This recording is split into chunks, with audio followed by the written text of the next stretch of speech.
After 13 years of civil war in Syria, more than half a century of brutal authoritarian rule by Bashar al-Assad and his father before him, rebel forces have forced Assad to resign his office and flee the country. We're not sure where he is, but there's word that he's in Moscow.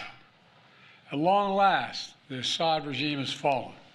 As we all turn to the question of what comes next, the United States will work with our partners and the stakeholders in Syria to help them seize an opportunity to manage the risks.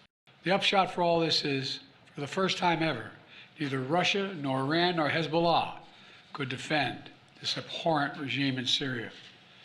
And this is a direct result of the blows that Ukraine, Israel have delivered upon their own self-defense with unflagging support of the United States.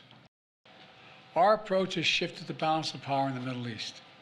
Through this combination of support for our partners, sanctions, and diplomacy, and targeted military force when necessary, we now see new opportunities opening up for the people of Syria and for the entire region. Looking ahead, the United States will do the following. First, we'll support Syria's neighbors, including Jordan, Lebanon, Iraq, and Israel, should any threat arise from Syria during this period of transition. I will speak with leaders of the region in the coming days. I had long discussions with all of our people earlier this morning. And I'll send senior officials from my administration to the region as well. Second, we will help ensure stability in eastern Syria, protecting any personnel, our personnel, against any threats, and will remain our mission against ISIS will be maintained, including the security of detention facilities where ISIS fighters are being held as prisoners. We're clear-eyed about the fact that ISIS will try to take advantage of any vacuum to reestablish its capabilities and to create a safe haven.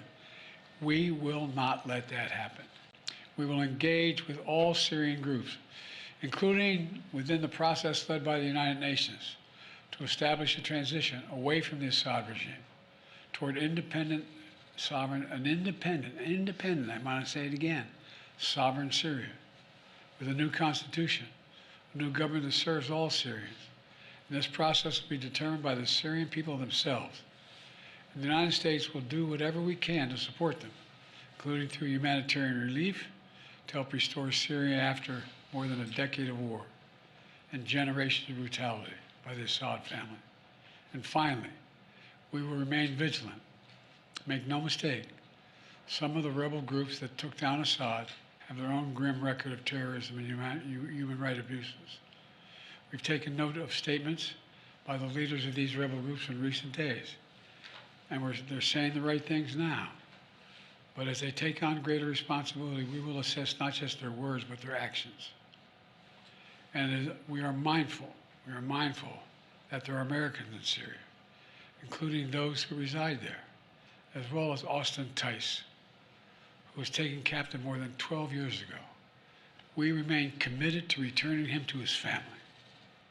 These past few days have been historic.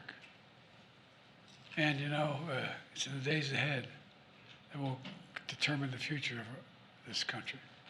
And we intend to approach them with strength, wisdom, and resolve. So thank you very much. God bless America, and God protect our troops. Thank you. What should happen to Assad now, Mr. President? Mr. What President, does are the you U.S. concerned know about all about that war in Austin the Middle East? What does the U.S. know about where Austin Tice might be and if he's safe? We believe he's alive. We think we can get him back, but we have no direct evidence of that yet. And Assad should be held accountable. Have you directed an operation to go get him, Mr. President? Is Assad in Moscow? Get who? Austin Tice.